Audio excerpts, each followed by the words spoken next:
Hi friends, welcome to our channel Chandra's kitchen. ఏంటి చంద్ర rice చూపిస్తుంది అనుకుంటున్నారా? చింతపండు పులిహోర అండి, చేసి చూపిస్తాను నేను ఇప్పుడు మీకు. ఇది శ్రీరామనవమి స్పెషల్.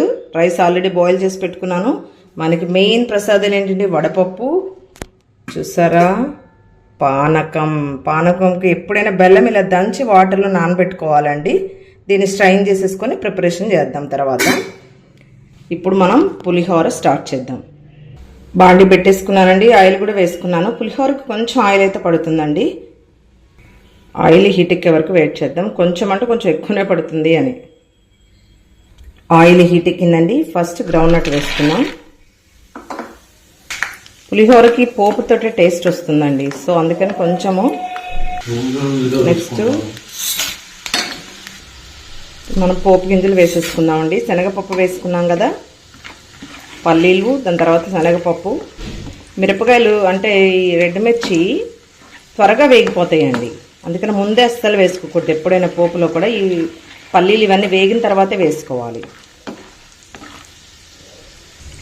పోపు వేగిపోయింది కదండి. ఇప్పుడు మనము కొంచెం పసుపు వేసుకుందామండి కలరింగ్కి, టేస్ట్కి. నెక్స్ట్ దీనిలో 4 కర్రీ లీవ్స్ వేసేసుకుందాం. ఇప్పుడు జీడిపప్పు వేసుకోవాలండి, ఎందుకంటే ఇవి ఈజీగా త్వరగా ఫ్రై అవుతాయండి, సో అందుకని. దీనిలో ఇప్పుడు మెయిన్ ఇంగ్రీడియంట్ ఏంటి మనకి? ఇంగువ. కొంచెం ఎక్కువ వేసుకుంటేనే బాగుంటుంది. ఇప్పుడు వేగిపోయింది కదండి. ఇప్పుడు నేను ఒక చిటికెడు, ఇది మిరియాలు, సొంటి అండి, 2 కలిపి పౌడర్ చేసింది. ఇది వల్ల దీంట్లో కూడా చాలా బాగుంటుందండి టేస్ట్, ఇది వేసుకోవటం వల్ల. ఇప్పుడు మనము ఇది కూడా మిక్స్ చేసేసుకొని దీనిలో కొత్త చింతపండు మనము ఆల్రెడీ ప్రిపేర్ చేసి పెట్టుకున్నామండి, చింతపండు గుజ్జు, దాన్ని వేసేసుకున్నాం. ఈ పోపులోనే చింతపండు గుజ్జు వేసుకోవాలండి మన టేస్ట్కి సరిపడా. అంటే ముందే మనం ప్రిపేర్ చేసి పెట్టుకుంటే కనుక ఈజీగా అయిపోతుందండి. ఈ పోపులో వేగినప్పుడు టేస్ట్ చాలా బాగుంటుందండి. చాలామంది ఏం చేస్తారంటే మనం ఎంత క్వాంటిటీ చేసుకున్నా ఇలా చేసుకుంటే బాగుంటుంది. లేదని మనం అంటే ఫస్టే రైస్కి పట్టించేస్తాం కాబట్టి కొంచెం ఏదైనా పచ్చివాసన ఉంటుంది కదండి. ఇలా పోపులో వేగితే మంచి స్మెల్ వస్తుంది, చింతపండు కూడా వేగిపోతుంది కాబట్టి ఆయిల్లో బాగుంటుంది. ఇప్పుడు దీనిలో మనం రైస్ యాడ్ చేసేసి కలుపుకుందాం. కొంచెం మెయిన్ ఇంగ్రీడియంట్ వేయాలి కదండి, సాల్ట్ మనం ఆల్రెడీ పులుసులో కూడా వేసుకుంటామండి, పసుపు, సాల్ట్. సో దీన్ని చూసి వేసుకోవాలి, కొంచెమే వేసుకున్నాం. మన పులిహోర పోపు రెడీ అయిపోయింది కదండి. దీనిలో సింపుల్గా రైస్ యాడ్ చేసుకుంటే అయిపోతుందండి. ఇలా పేస్ట్ చేసి పెట్టుకుని కూడా మీరు ఎప్పుడంటే అప్పుడు రైస్ కూడా కలుపుకోవచ్చండి. ఒక 1 వీక్ వరకు అయితే స్టోర్ ఉంటుంది. దీన్ని ఇలా చల్లారిన తర్వాత ఫ్రిడ్జ్లో పెట్టుకుంటే. ఇప్పుడు మనం రైస్ యాడ్ చేసేసుకుందాం. రైస్ యాడ్ చేసుకున్నాం కదండి. ఇప్పుడు దీన్ని మొత్తం మిక్స్ చేసేద్దాం. పోపులో స్టవ్ ఆఫ్ చేయలేదండి, ఇది మొత్తం మిక్స్ చేసేస్తే అప్పుడు స్టవ్ ఆఫ్ చేసేసుకుందాం.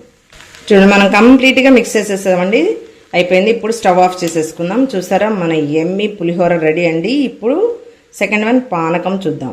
మన పానకం చూసారా కరిగిపోయింది కదా బెల్లం. దీన్ని ఇప్పుడు వడపోసుకుందామండి, ఏమైనా డస్ట్ ఉంటే కనుక వచ్చేస్తుంది కదా. చూసారా, వడపోసేసాం కదా. ఇప్పుడు దీనిలో కొంచెం వాటర్ యాడ్ చేసుకుందామండి, ఎందుకంటే మనం బెల్లం నానబెట్టుకునే వరకే వేసుకున్నాం కాబట్టి వాటర్ స్వీట్ ఎక్కువైపోతుంది. మన స్వీట్కి సరిపడా వాటర్ యాడ్ చేసేసుకున్నాం. చూసారా, ఇప్పుడు నేను ఇట్లా 1/2 టేబుల్ స్పూను, ఇది ఏంటంటేనండి మిరియాలు, సొంటి, ఇలాచి గ్రైండ్ చేసిందండి. దీన్ని వేసుకుంటే ఇంకా మన పానకం రెడీ అండి. వెరీ సింపుల్ కదా. మిరియాలు, సొంటి వల్ల చాలా హెల్త్ బెనిఫిట్స్ ఉంటాయి, మంచి డైజెషన్ ఉంటుందండి. చూసారా, మన పానకం రెడీ అయిపోయింది కదా. చూసారా, మన ప్రసాదాలు రెడీ అయిపోయాయండి. చింతపండు పులిహోర, వడపప్పు, పానకంలో కూడా మనము సొంటి, మిరియాలు వేసాం కాబట్టి ఇలాచి కూడా చాలా బాగుంటుందండి, డైజెషన్కి కానీ టేస్ట్ కూడా. మీరు కూడా ఇలానే ట్రై చేయండి. Thank you friends, thank you for watching my channel. Please like, share, subscribe.